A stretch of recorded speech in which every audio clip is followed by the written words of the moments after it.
Hello student, welcome to success science. I hope आप सभी बहुत अच्छे से होंगे और अपने आने वाले एग्जाम की तैयारी भी बहुत अच्छे से कर रहे होंगे। तो चलिए हम लोग क्या पढ़ रहे हैं, कुछ थ्योरी पढ़ रहे हैं ना। तो आज हम लोग क्या पढ़ेंगे, मनोविश्लेषणवाद का सिद्धांत। क्या पढ़ेंगे? मनोविश्लेषणवाद का सिद्धांत। मनोविश्लेषणवाद का सिद्धांत जो कि इम्पॉर्टेंट है एग्जाम के, अगर देख लिया जाए तो एग्जाम के पर्पज से ये बहुत ही इम्पोर्टेंट है। क्या? मनोविश्लेषणवाद का सिद्धांत। इसको देखते हैं ये किसने दिया है। ये तो सभी जानते होंगे, इतना तो जानते ही होंगे, मनोविश्लेषणवाद का सिद्धांत जो है वो सिगमंड फ्रायड ने दिया है। हम आपको पहले ही बता दे रहे हैं कि हम बहुत थ्योरी बहुत डीप में नहीं जाएंगे, सिर्फ और सिर्फ कोशिश करेंगे कि कम समय में कम से कम 3-4 थ्योरी जो है वो बिल्कुल क्लियर कर ली जाए। तो चलिए हम लोग क्या समझते हैं, मनोविश्लेषणवाद का सिद्धांत किसने दिया है? सिगमंड फ्रायड ने दिया है। ठीक है, ये तो हम लोग जानते ही हैं। चलिए और क्या समझते हैं कि ये क्या है, इन्हें साइकोडायनामिक अप्रोच कहते हैं। क्या है ये? अगर बात कही जाए तो इसको क्या बोल सकते हैं? साइकोडायनामिक अप्रोच ना। मनोविश्लेषणवाद का सिद्धांत, इनको और किस नाम से जानते हैं? साइकोडायनामिक अप्रोच के नाम से जानते हैं। अगर डायनामिक की बात की जाए तो उसका अर्थ क्या होता है? गतिशील होता है। क्या होता है? गतिशील होता है। चलिए हम लोगों ने बस इतनी चीजें समझी कि मनोविश्लेषणवाद का सिद्धांत, इसको किस नाम से जानते हैं, मनोविश्लेषणवाद के सिद्धांत को और भी किस नाम से जानते हैं, पहली चीज। दूसरी चीज, इसको किसने दिया? तो सिगमंड फ्रायड ने दिया। ये सिगमंड फ्रायड ये थे कौन? तो ये कौन थे? ये एक क्या थे? ये एक न्यूरोलॉजिस्ट थे। क्या थे? न्यूरोलॉजिस्ट। ये एक न्यूरोलॉजिस्ट थे। ठीक है, और अगर बात की जाए ये कहाँ के रहने वाले थे, तो ऑस्ट्रिया के वियना के रहने वाले थे। क्या? ऑस्ट्रिया के वियना से थे। ऑस्ट्रिया के वियना से ये थे। ठीक है, हमने चलिए कितनी बात समझी। हमने समझा मनोविश्लेषणवाद का सिद्धांत किसने दिया है? सिगमंड फ्रायड ने दिया है। ठीक है, सिगमंड फ्रायड ये कौन थे? ये एक न्यूरोलॉजिस्ट थे और ये ऑस्ट्रिया के वियना से ये थे। ठीक है, इतना तो चीज क्लियर हुई। ऑस्ट्रिया के वियना से ये थे। बात करेंगे मनोविश्लेषणवाद के जनक, तो इसको हम लोगों ने समझा कि ये सिगमंड फ्रायड थे। ठीक है, और ये क्या है, अगर बात की जाए तो इन्होंने क्या दिया है? स्थूल रूपीय पक्ष को दिया है, यानी मन की अवस्था, जो कि इंपॉर्टेंट है एग्जाम को अगर देखा जाए तो एग्जाम में क्वेश्चन बनने वाले हैं, यहाँ से बनते हैं। तो हमने क्या समझा कि इसमें जो सिगमंड फ्रायड ने क्या, स्थूल रूपीय पक्ष क्या है? स्थूल रूपी पक्ष, यानी आप क्या कर सकते हैं कि मन की अवस्था। तो ये क्या इन्होंने 3 दिए हुए हैं। एक क्या दिया है? एक दिया है चेतन, दूसरा दिया है क्या? अचेतन, तीसरा दिया है क्या? कि अवचेतन।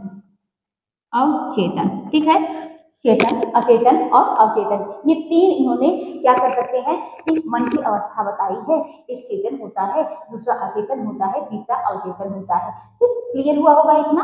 अब चलिए बात करते हैं चेतन को और किस नाम से जानते हैं? कॉन्शियस। क्या बोलते हैं? कॉन्शियस बोलते हैं। अगर बात की जाए तो यहाँ पर क्या बोलते हैं? अनकॉन्शियस। अनकॉन्शियस अनकॉन्शियस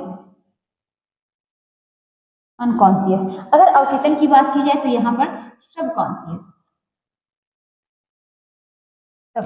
ठीक है, इतनी बातें क्लियर हुई। मनोविश्लेषणवाद के जनक कौन है, इसको हमने जाना। अगर मनोविश्लेषणवाद का जनक की बात की जाए, ये क्या थे? ये एक न्यूरोलॉजिस्ट थे, ऑस्ट्रिया के वियना से थे। ठीक है, उसके बाद हमने क्या समझा? इन्होंने मानसिक पक्ष क्या है, आप कह सकते हैं मन की अवस्था 3 ली हुई है। एक चेतन जिसको कॉन्शियस बोलते हैं, एक अचेतन जिसको अनकॉन्शियस बोलते हैं, एक अवचेतन जिसको सबकॉन्शियस बोलते हैं। ठीक है, क्लियर चीज हुई। अब हम इसको समझते हैं। इन्होंने मन को अगर बात की जाए तो किसने? तो फ्रायड ने क्या कहा है? इन्होंने मन को किसके समान? मन को बर्फ की चट्टान के समान माना है। बर्फ की चट्टान की तरह बताया है। अगर पूछा जाए कि किसने मन को बर्फ की चट्टान की तरह बताया है, तो क्या कहेंगे? फ्रायड ने। किसने? फ्रायड ने इसको, फ्रायड ने मन को जो है बर्फ की चट्टान की तरह बताया है। ठीक है, क्लियर हुआ। अब बात करते हैं चेतन की। चलिए यहाँ पर चेतन की बात करेंगे। चेतन जो होता है, चेतन मन में प्रेजेंट होता है। चेतन कहाँ पर? तो आप कह सकते हैं ये मन में प्रेजेंट से संबंधित है, यानी जो चीजें प्रेजेंट टाइम में चल रही होती हैं वो चेतन की बात आती है ना। अभी हम सब तीनों आपको क्लियर हो जाएगा। यहाँ पर क्या है, जो प्रेजेंट टाइम आपके मन में है वो क्या है, वो चेतन की बात होती है ना।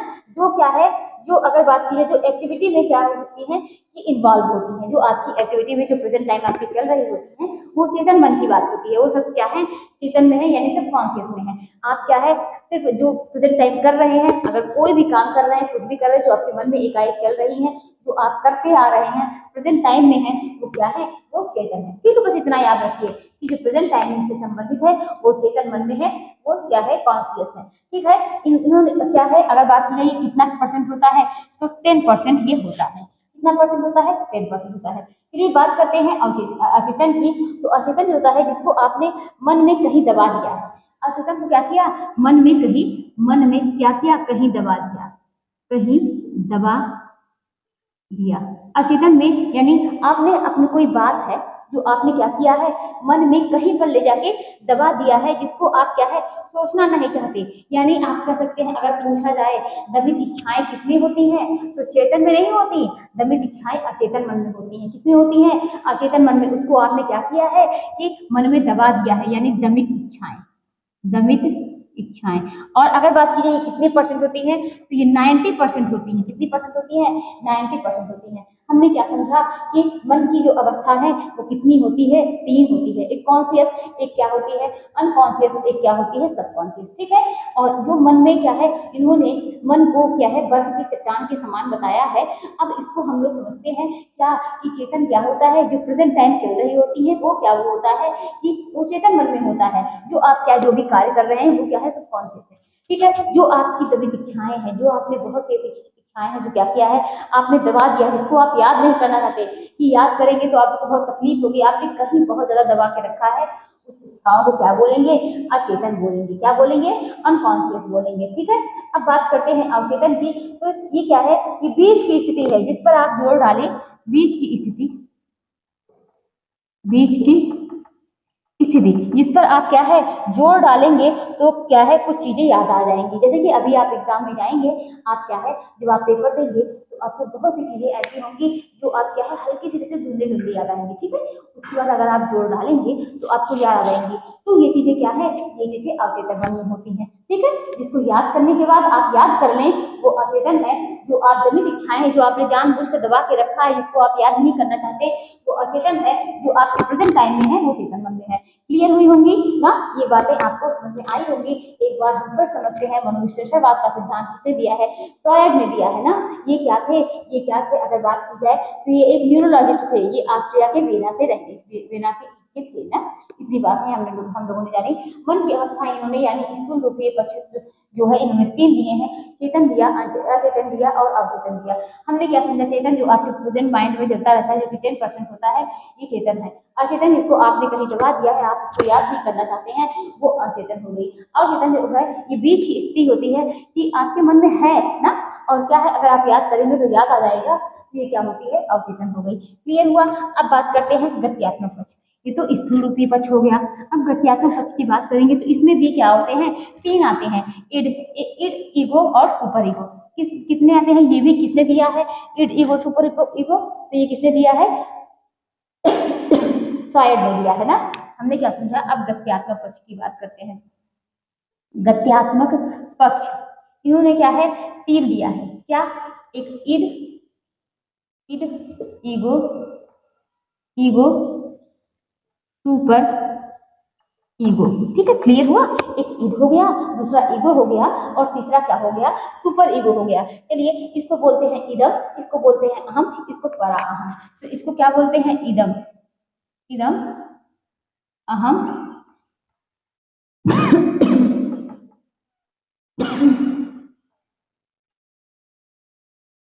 ठीक है, तो परा अहम हो गया। ठीक है, अब हम इसको समझते हैं। सिगमंड फ्रायड ने क्या कहा है कि, सिगमंड फ्रायड ने कहा कि सेक्सुअल अर्ज पर जो है, इस पर फोकस किया है। किस पर, सेक्सुअल अर्ज पर किसने, ये सिगमंड फ्रायड ने फोकस किया है। इनकी काफी आप कह सकते हैं आलोचना भी हुई है। किसकी, तो सिगमंड फ्राइड की काफी आलोचना है, यानी सेक्सुअल जीवन के हर अवस्था में है, ये इनका मानना था कि बच्चा जो है, चाहे वो बच्चा छोटे से बड़ा, जितनी भी अवस्थाएं होती हैं, बच्चा धीरे धीरे बड़ा होता जाता है, उसकी सेक्सुअल जो होती है वो बच्चे के जीवन की हर अवस्था में होती है। ये क्या इन्होंने क्या कहा कि सेक्सुअल एनर्जी जो होती है हमारे जीवन की हर एक्टिविटी में होती है, हर एक्टिविटी में होती है और जीवन की हर अवस्था में होती है। हमने क्या समझा मनोविश्लेषणवाद का ये सिद्धांत हम पढ़ रहे हैं, किसने दिया है? फ्रायड ने दिया है। हमने क्या है इसके रूपी पक्ष 3 देखे, कौन कौन से? चेतन, अचेतन और अवचेतन। जो चेतन होता है, प्रेजेंट माइंड में होता है, वो चेतन होता है। और क्या कहते हैं अवचेतन? क्या है?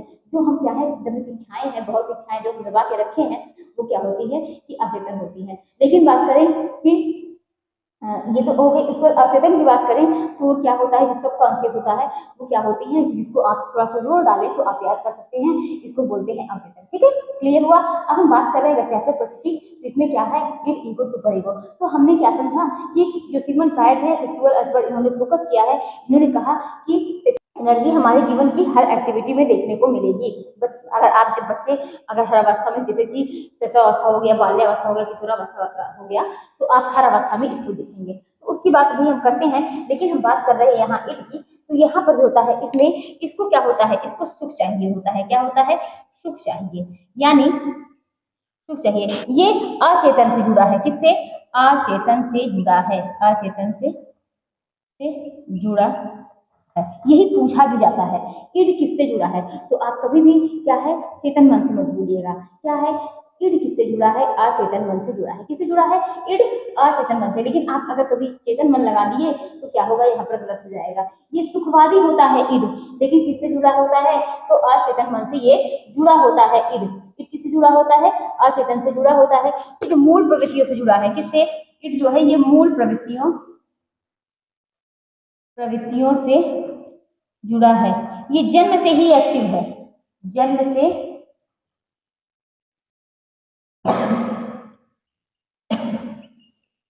से ही क्या है एक्टिव है। बच्चों की भूख लगी तो बच्चे क्या करते हैं? बच्चों को भूख लगी तो बच्चे क्या करते हैं? बच्चों को क्या होता है कि उन्हें दूध चाहिए होता है ना, वो अगर उनको भूख लगी, उनको खाने को चाहिए, चाहे जो भी, ये उनकी क्या है मूल प्रवृत्तियां हैं। फ्रायड ने मूल प्रवृत्तियां जो है 2 बताई हैं। अभी हम लोग इसको भी पढ़ेंगे। ठीक है, पहले हम लोग इसको समझ रहे हैं, या हमने क्या समझा ईर्द किससे जुड़ा हुआ है, तो ये अचेतन मन से जुड़ा हुआ है और इसमें ये मूल प्रवृत्तियों से भी जुड़ा है। अभी हम लोग समझेंगे फ्रायड ने मूल प्रवृत्तियां 2 बताई हैं, तो इसको भी हम समझते हैं। जन्म से ही ये एक्टिव होती है। बच्चों को भूख लगी है तो बच्चों को दूध चाहिए है, बच्चे क्या करेंगे? रोएंगे। उनको क्या है हर हाल में चाहिए, चाहे वो उपलब्ध हो, आपके पास हो या ना हो। ठीक है, अब हम देखते हैं मूल प्रवृत्तियां इन्होंने क्या क्या दी हैं। एक जीवन संबंधी मूल प्रवृत्ति है,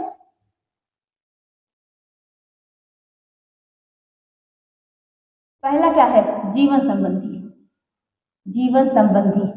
और दूसरा दूसरा क्या है?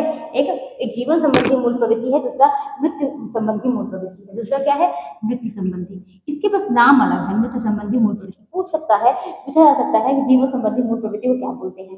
तो एक जीवन संबंधी मूल प्रवृत्ति है, दूसरा क्या कह सकते हैं कि ये जो मृत्यु संबंधी मूल प्रवृत्ति होती है, जो ये मृत्यु संबंधी है, ये क्या होती है? निगेटिव होती है ना। मृत्यु संबंधी क्या होती है? निगेटिव होती है। लेकिन ये प्रेम और खुद को फिट रखना ये पॉजिटिव होती है, यानी प्रेम चाहती है, खुद को फिट रखना, यही सब क्या है?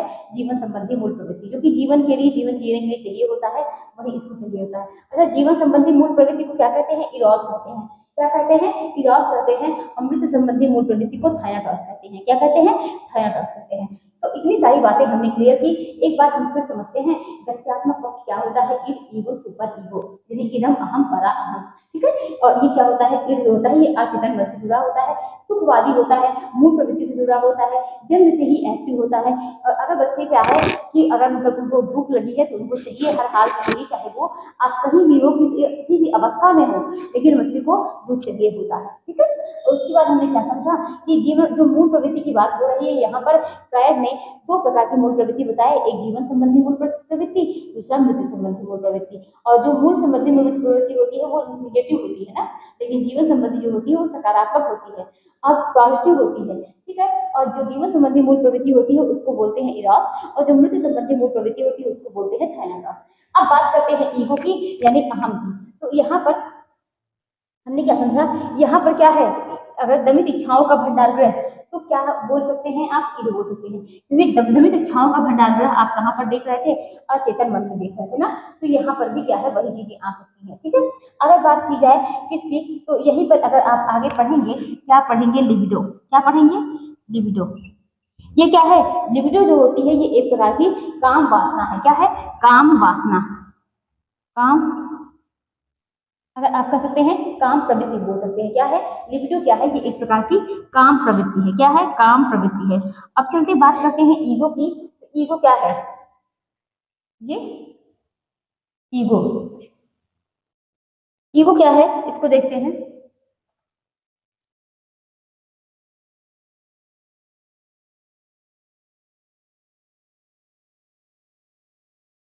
ईगो, तो हमने क्या समझा कि गत्यात्मक पक्ष में ईग समझा हमने, और ये क्या है, ईदर्भिक इच्छाओं से जुड़ी होती है। और अगर ईगो की बात करें तो ईगो क्या होता है, अहम, अहम क्या होता है, यह वास्तविकता पर काम करती है, यानी किस पर काम करती है, ये वास्तविकता, वास्तविकता पर काम करती है, यानी जो कि मतलब किसमें काम करेगी, वास्तविकता पर काम करेगी। और ये कब तक, कब ये होती है, आप में उपलब्ध होती है, तो 1.5 साल में, कब होती है, तो 1.5 साल में ये आ जाती है, 1.5 साल में आ जाती है। तो वास्तविकता पर आधारित कौन होता है, ईगो होती है। दबित इच्छाएं कहाँ होती हैं, जो कौन सी अचेतन से जुड़ा है, ईड जुड़ा है, ठीक है। और मूल प्रवृत्तियां कहाँ पर हैं, तो ईड, ठीक है। मूल प्रवृत्तियां कितनी होती हैं, 2 होती हैं, कौन कौन सी, एक जीवन मूल प्रवृत्ति, एक क्या है, मृत्यु संबंधी मूल प्रवृत्ति। जीवन संबंधी मूल प्रवृत्ति को क्या कहते हैं, इरोस कहते हैं। मृत्यु संबंधी मूल प्रवृत्ति को क्या कहते हैं, थैनाटोस कहते हैं। लिबिडो क्या है, एक काम करती है, ठीक है। इतनी सारी बातें क्लियर है। अब हम क्या समझते हैं, यहाँ पर हमने समझी कि ये वास्तविकता पर आधारित होती है, और 1.5 साल में ये होगी। सुपर ईगो होती है, ये नैतिकता पर काम करती है, नैतिकता पर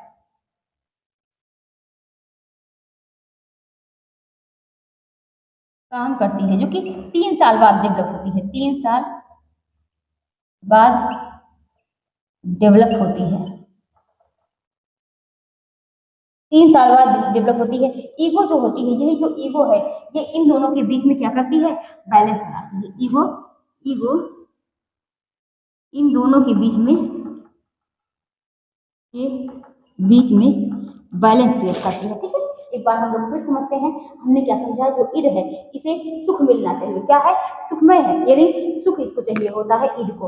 और क्या होती है, सुख मिलना चाहिए किसी भी तरह, चाहे वो मतलब ये जैविक नेचर है, किसी भी तरह उसको सुख चाहिए, आप चाहे जिस कंडीशन में हो, लेकिन वो क्या है, अपना सुख को ढूंढता है, ठीक है। ये जैविक नेचर पर काम करता है। अब हम बात करते हैं ईगो की, इसे बोलते हैं अहम। ये किस पर आधारित होती है, वास्तविकता पर आधारित है, और मनोवैज्ञानिक पक्ष से जुड़ी है। कौन सी, तो मनोवैज्ञानिक पक्ष से जुड़ी है ईगो, ठीक है। इस पर वास्तविकता पर आधारित होती है। अब क्या है, सुपर ईगो की बात करेंगे, और यही जो ईगो है इन दोनों के बीच में क्या करती है, बैलेंस का काम करती है। ये सुपर ईगो की बात करेंगे तो ये क्या होती है, ये नैतिकता पर आधारित होती है, यानी सामाजिक पक्ष से जुड़ी होती है, किससे, तो सामाजिक पक्ष से जुड़ी होती है, सामाजिक पक्ष से जुड़ी, से जुड़ी होती है। ईगो जो होती है ये पुलिसमैन की तरह काम करेगा, कैसा, तो ईगो जो है पुलिसमैन की काम करेगा। जैसे कि अगर आपकी बात की जाए ना, देखिए कैसे यहाँ पर होता है, एक एग्जाम्पल की बात करते हैं। जैसे कि आप डाइट पर है ना, और आपका वजन क्या है, बढ़ा हुआ है। हमने क्या समझा, आप किस पर है, डाइट पर है ना, और आपका क्या है, वजन बढ़ा है, वजन बढ़ा हुआ है, ठीक है। आप डाइट पर हैं, और आपने कहा कि आपका वजन बढ़ा हुआ है, और आपने कहा कि मुझे मीठा नहीं खाना है। क्या कहा, कि मुझे मीठा किसी भी हाल में नहीं खाना है, किसी भी हाल में जो है वो मुझे मैं मीठा नहीं खाऊंगी और नहीं खा सकती। तो ईद ने कहा कि नहीं, मुझे मीठा क्या है, खानी है। ईद क्या कह रहा है, ईद यहाँ पर कह रहा है कि मुझे मीठा खानी है, चाहे कुछ भी हो जाए, हम मीठा खा के रहेंगे, ठीक है। हमने क्या कहा इसने, कि मुझे मीठा नहीं खाना है और किसी भी हाल में नहीं खाना है। तो इसने कहा, ईद ने कहा कि नहीं, मुझे मीठा खानी है। सुपर ईगो क्या कर रहा है, कि मुझे मीठा खानी है, तो चाहे वो कुछ भी हो जाए, हम मीठा खा कर रहेंगे। सुपर ईगो ने कहा क्या है, नहीं खानी है, क्या है, क्योंकि ये नैतिकता पर आधारित है, जो सामाजिक जो कि बिल्कुल क्लियर है, और ये किस पर आधारित है, ये नैतिकता पर आधारित है। नहीं खानी है, किसी भी हाल में नहीं खानी है। तो ईग इसमें क्या करेगा, इसमें सामंजस्य बैठाएगा, कहेगा ठीक है, बहुत ज्यादा नहीं खा सकते, तो थोड़ा सा बाइट लेकर हम लोग खा सकते हैं, या थोड़ा सा बाइट लेकर खाएंगे, तो उससे कोई दिक्कतें नहीं आएंगी। क्लियर हुआ। तो ये क्या है, एक मीठा खाने को लेकर एग्जाम्पल है। इस बार हमने क्या समझा, कि जैसे कि अगर आप डाइट कर रहे हैं, ठीक है, तो हमारा मन कहता है कि नहीं, कभी कभी होता है कि नहीं तो मीठा खाना है, किसी भी हाल में खाना है, मुझे चाहिए, यही तो है यहाँ पर। ये सुखवादी, इसको चाहिए, बस सुख चाहिए, इसको सुख से मतलब है। भूख लगी है तो उसको खाना चाहिए, किसी भी हाल में चाहिए। बच्चा रो रहा है, जब तक वो पाएगा नहीं जब तक वो रोएगा। ये क्या है, ये इड है, उसको चाहिए, किसी भी कंडीशन में चाहिए उसको, तो क्या है, ये इड है, ठीक है। तो इसको मीठा खाना है, किसी भी हाल में खाना है, चाहे आप क्यों नहीं मोटे हो जाएं, चाहे कोई बीमारी से ग्रसित हो जाएं, इसको क्या है, अपना सुख चाहिए, ठीक है। तो और ये सुपर ईगो क्या है, नहीं, आप कितना भी मन को काबू पाओ, लेकिन क्या है, मीठा नहीं खाएंगे। सुपर ईगो क्या कहता है, तो सुपर ईगो कहता है कि खानी नहीं है, डाइटिंग है, तो क्या है, ये कहता है नहीं खानी है, क्या है, हम लोग डाइट मतलब हम डाइटिंग कर हैं, तो किसी हाल में नहीं खाना। तो ईगो क्या करता है, बीच का रास्ता निकालता है, चलो ठीक है थोड़ा सा खा लेते हैं, बहुत ज्यादा मन को दबाने से भी काम नहीं बनेगा। तो ईगो क्या करता है, थोड़ा सा खा लेता है, ठीक है। और अगर थोड़ा सा मीठा खा लिया जाएगा तो उससे कोई दिक्कत नहीं आएगी। तो ये मनोविश्लेषणवाद के सिद्धांत की बात थी, ये गत्यात्मक पक्ष की बात थी। किसने दिया है, तो फ्रायड ने दिया है, ईड दिया है, ईगो दिया है, सुपर ईगो दिया है। ये क्या है, सुखवादी है, इसे चाहिए सुख, हर हाल में सुख चाहिए, कहीं से भी आप मतलब कहीं स्थिति में, किसी परिस्थिति में हो, इसको सुख बस चाहिए होता है। और ये क्या होता है कि अचेतन से जुड़ा होता है, मूल प्रवृत्ति से जुड़ा होता है। हमने क्या समझा, मूल प्रवृत्ति दो होती है, एक जीवन मूल प्रवृत्ति होती है, दूसरा मृत्यु मूल प्रवृत्ति होती है। जो जीवन मूल प्रवृत्ति होती है उसे बोलते हैं इरोस, जो मृत्यु मूल प्रवृत्ति होती है उसे बोलते हैं थाइरोटॉस। जो जीवन मूल प्रवृत्ति होती है उसको क्या कहते हैं, इरोस बोलते हैं, ठीक है। क्लियर हुआ, हमने एक बहुत अच्छा एग्जाम्पल इसमें समझा कि इसको सिर्फ सुख चाहिए, किसी भी कंडीशन में आप कहीं पर रहें, बच्चा रोता है तो आप बाहर रहें, कहीं भी कहाँ भी हो, लेकिन उसको क्या है, उसको दूध चाहिए होता है ना। और क्या है, सुपर ईगो जो होता है वो क्या करता है, वो सामाजिक पक्ष से क्या जुड़ा होता है, नैतिकता पर आधारित, नैतिकता पर काम करती है। लेकिन और यही सब चीजों में जो सामंजस्य बनाता है, तो वो क्या है, वो एक परफेक्ट व्यक्ति, उसका कह सकते हैं व्यवहार में वो क्या होता है, परफेक्ट होता है। एक तीनों में अगर वो व्यक्ति जो होता है, मतलब वो क्या है, अगर ईगो को में सामंजस्य बना ले तो वो क्या होता है, एक परफेक्ट व्यक्ति कहलाता है, उसका व्यक्तित्व जो होता है वो निखर कर आता है। अब चलिए, ये तो इतनी सारी बातें हो गई, अब बात करेंगे किसको, तो हम लोग बात करेंगे क्या, कि मनोलैंगिक विकास के चरण की, क्योंकि कितने स्टेज हैं, तो 5 स्टेज हैं। कौन कौन से, ओरल, एनल, पैलिक, लेटेंसी, और क्या लास्ट वाली जो है वो क्या है, जेनेटल, या कह सकते हैं जेनाइटल, ठीक है। तो हम चलिए एक एक करके देखते हैं। हमने क्या बात की, 5 स्टेज कौन दिया है किसकी, तो कह सकते हैं मनोलैंगिक विकास के चरण। कितनी, 5 स्टेज है किसकी, मनोलैंगिक विकास के चरण, मनोलैंगिक विकास के चरण की कितनी स्टेज है, 5 स्टेज है। चलिए एक एक करके समझते हैं क्या है। तो इसमें होता है ओरल, दूसरा क्या है, एनल, तीसरा क्या है, फैलिक, चौथा क्या है, लेटेंसी, पांचवा क्या है कि जेनेटल, ठीक है। अब हम लोग क्या समझेंगे, अगर यहीं पर एक बात की जाए, एक क्या है, नार्सिसिज्म। नार्सिसिज्म का सिद्धांत किसने दिया है, तो हम क्या कहेंगे, नार्सिसिज्म जो है वो किसने दिया है, फ्रायड ने दिया है। यानी स्वप्रेम, बच्चे जो है वो खुद से प्रेम करते हैं, यही क्या कहलाता है, नार्सिसिज्म कहलाता है। यानी मेरे से अच्छा कोई नहीं है, जो है जो हूँ मैं हूँ। अगर क्या है, ये बच्चे तक रहे तो ठीक है, लेकिन एक समय के बाद ये चीजें सही नहीं होती हैं कि मैं ही हूँ तो मैं ठीक हूँ, बाकी मेरे से अच्छा कोई दूसरा नहीं है। यही क्या कहलाता है, नार्सिसिज्म कहलाता है। और ये बच्चों में होता है, बच्चे सोचते हैं कि मैं परफेक्ट हूँ, ठीक है। तो अब हम आगे क्या देखते हैं, ओरल स्टेज, इसको क्या बोलते हैं, इसको बोलते हैं मुखावस्था।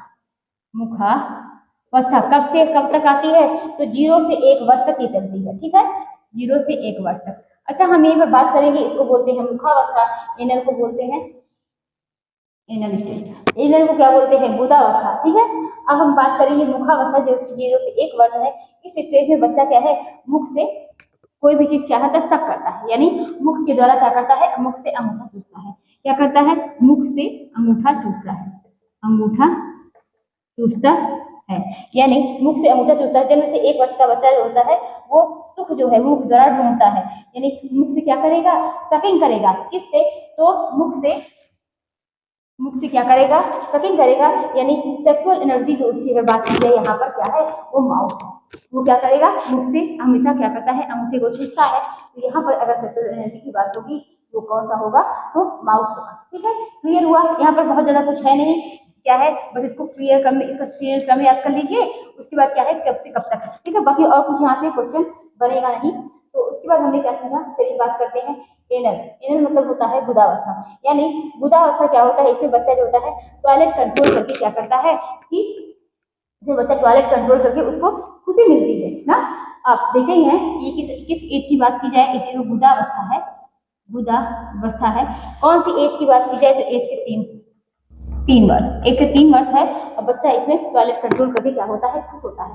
चलिए पहले स्टेज की बात करें तो ये कैसे कर सकते हैं कि लैंगिक अवस्था, ये कब से कब तक चलती है, 3 से 6 वर्ष, 3 से 6 वर्ष चलती है। इस अवस्था में बच्चा जो होता है वो सेक्स ऑर्गन को टच करता है, क्या करता है बच्चा, सेक्स ऑर्गन को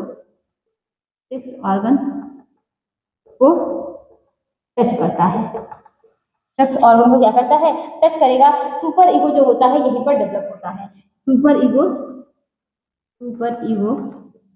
यहीं डेवलप होता है, सुपर ईगो यहीं डेवलप होता है। चलिए जेनेटिक की बात करेंगे तो ये क्या होता है, यहाँ पर बात की जाए कि ये तो फेलिक की बात आ गई। अब बात करते हैं लेटेंसी की ना, फेलिक हो गई। और इसी में अगर बात की जाए, देखिए यहीं पर अभी और छूटा है, सुपर ईगो यहीं पे क्या होता है, यहीं पर डेवलप होता है। और यहीं पर बात करेंगे तो यहीं पर क्या होता है, इलेक्ट्रा कॉम्प्लेक्स, इलेक्ट्रा इसमें है, सब इसी में है, इलेक्ट्रा कॉम्प्लेक्स यानी।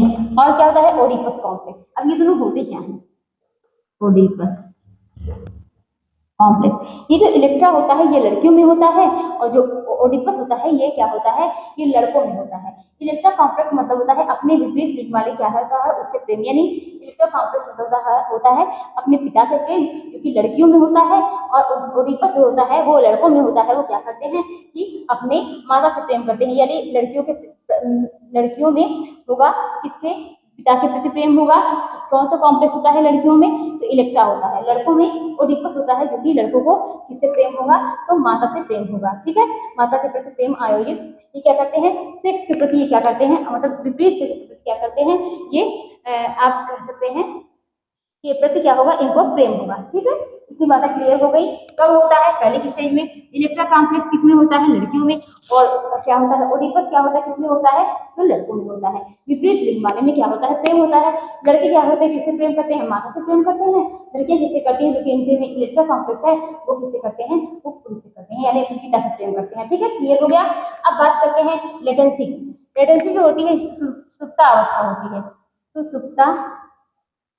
सुषुप्तावस्था कब से कब तक होती है, तो 6 से 12 वर्ष तक, 6 से 12 वर्ष तक होती है। इसमें जो होती है फीलिंग्स जो होती है वो छिप जाती है। इसमें बच्चा जो होता है वो स्कूल जाने लगता है और फीलिंग्स जो छुप जाती है, एनर्जी इसमें छिप जाती है। किसी अंग को मतलब कुछ भी रहेगा तो क्या होता है कि दिखाया नहीं जाता है। तो अब बात करते हैं यहाँ पर जेनेटल की।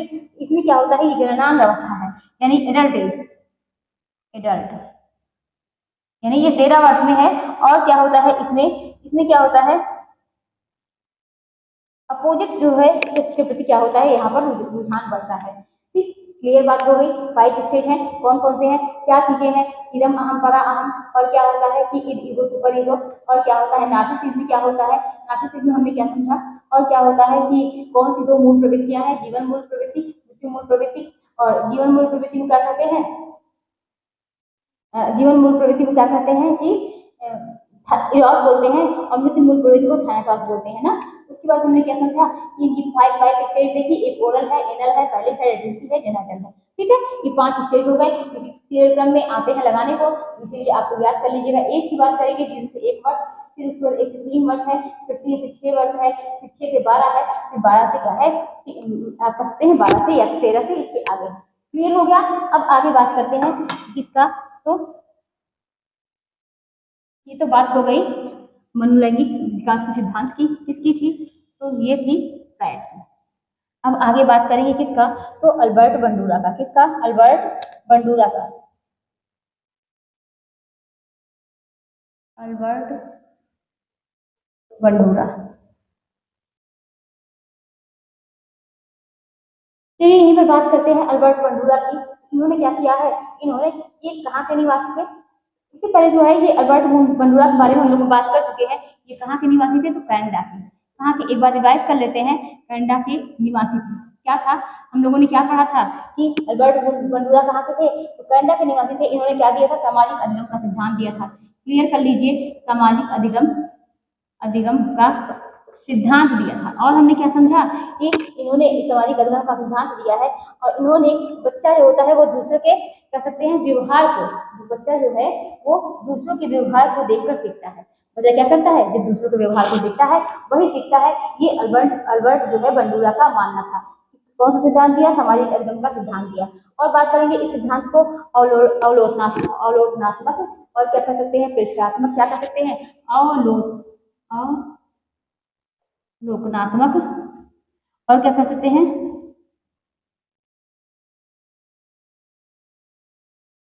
और क्या कहते हैं, प्रेक्षणात्मक और क्या कहते हैं, अनुकरण करना इस तरीके से इन्होंने बताए हैं। इन्होंने इसके कितने स्टेप बताए हैं, तो 4 स्टेप बताए। कितने स्टेप बताए, 4 स्टेप बताए।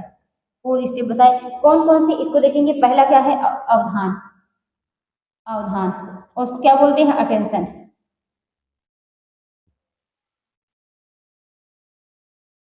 दूसरे नंबर पर क्या है, धारण। तीसरे नंबर पर क्या है कि पुनः प्रस्तुतिकरण। चौथे नंबर पर क्या है कि पुनर्बलन। चलिए एक एक करके समझते हैं। यही बस इतना ही है, बाकी और कुछ समझना नहीं है। अवधान क्या है, अटेंशन क्या है।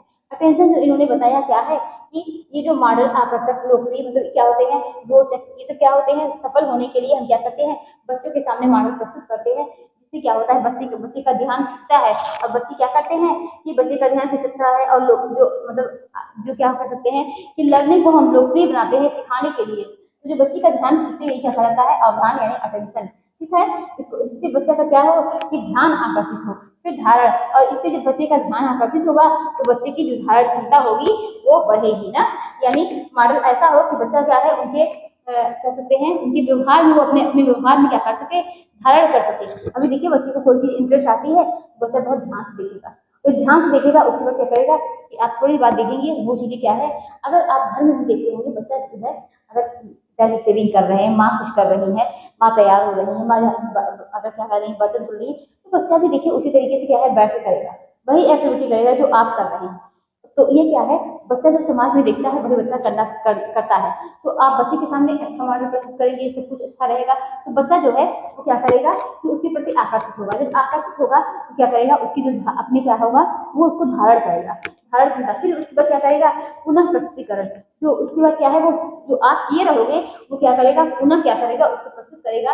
फिर उसके बाद क्या है कि पुनर्बलन। अगर जो चीजें सीखे हैं, जो अगर व्यक्ति जो है उसका समाज अच्छा है, वो बच्चा जो है अच्छी चीजें सीखा हुआ है, तो क्या है उसको आप कह सकते हैं सकारात्मक पुनर्बलन मिलेगा।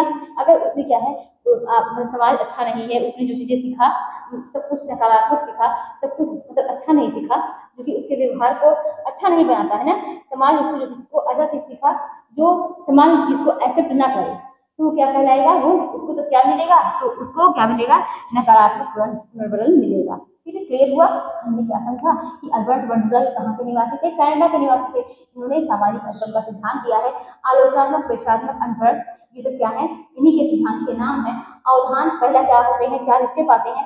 अवधान आता है यानी अटेंशन। किसी चीज को अगर आप बच्चे के सामने बहुत अच्छा मॉडल कर रहे हैं, सब कुछ बिल्कुल अच्छा। अभी आप देखिए प्राइमरी स्कूल पे जाइए, आप देखिए वहां पर खूब अच्छे से क्या है कि आप कह सकते हैं कि जो बाला समझते होंगे क्या है, तो यहाँ पर क्या है, मतलब बिल्डिंग पर क्या है, इस तरीके से बिल्डिंग को बना देना, इस तरीके से दीवार को सजा देना कि बच्चे का क्या हो, ध्यान जो है वो आकर्षित हो। क्यों नहीं कॉलेजों में ये चीजें होती, कॉलेजों में नहीं होती। सिर्फ क्या है, बच्चों के जहाँ बच्चे रहते हैं, आप देख के समझ सकते हैं, बच्चों के स्कूल को देख के समझ सकते हैं कि यहाँ पर ये बच्चों का है, वो आप देख के समझ जाएंगे। क्योंकि इतना उनको उसको आकर्षक बनाया जाता है कि बच्चे का क्या है, ध्यान आकर्षित हो। तो अटेंशन यानी क्या है, बच्चे का ध्यान आकर्षित होगा तो बच्चा क्या करेगा, उसको क्या होगा, अपने माइंड में उसको क्या होगा, उसको धारण करेगा। जब धारण करेगा तो क्या करेगा, पुनः प्रस्तुतिकरण। फिर जो चीजें अच्छी चीजें सीखा होगा वो पुनः प्रस्तुतिकरण करेगा। अगर प्रस्तुतिकरण करेगा, अगर समाज से अच्छी चीजें सीखा है तो उसे क्या है, सकारात्मक पुनर्वलन मिलेगा। अगर समाज से उसने बुरी चीजें सीखी तो उसे नकारात्मक पुनर्वलन मिलेगा। ये किसकी तरह था, अल्बर्ट बंडूरा के।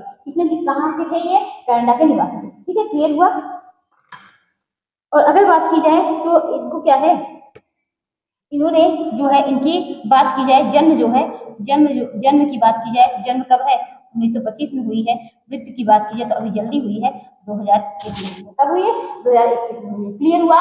तो अल्बर्टो बंडूरा का पहले अवधान आता है, फिर धारण आता है, फिर पुनःप्रस्तुतिकरण आता है, फिर पुनर्ग्रहण आता है। हमने फ्रायड को देखा, हमने किसको देखा, अल्बर्टो बंडूरा को देखा। चलिए अब हम लोग नेक्स्ट देखते हैं क्या, अब्राहम मैस्लो। क्या देखेंगे, क्योंकि अब्राहम मैस्लो का एक बार फिर से इसको अच्छे से समझ लेते हैं। क्या है कि अब्राहम मैस्लो यहाँ पर बात करेंगे, बस इसको क्या है, मैस्लो के सिद्धांत में इन्होंने क्या है 5 दिए हैं। एक यहाँ से 1 2 3 4 5, ठीक है, 1 2 3 4 5। उन्होंने क्या कहा अब्राहम मैस्लो ने कि इन्होंने आवश्यकता पदानुक्रम का सिद्धांत दिया है, यानी 5 प्रकार की आवश्यकताएं होती हैं, यानी मोटिवेशन 5 तरह की नीड से क्या कर सकते हैं, 5 तरह की नीड से जन्म लेती है।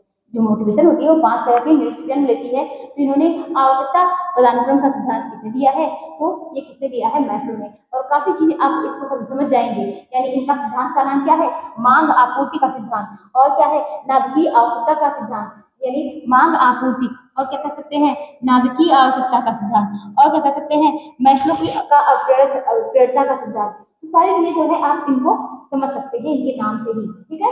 तो यहाँ पर अगर बात की जाए तो पहले सर्वप्रथम कौन सी आवश्यकता आती है, तो शारीरिक आवश्यकता।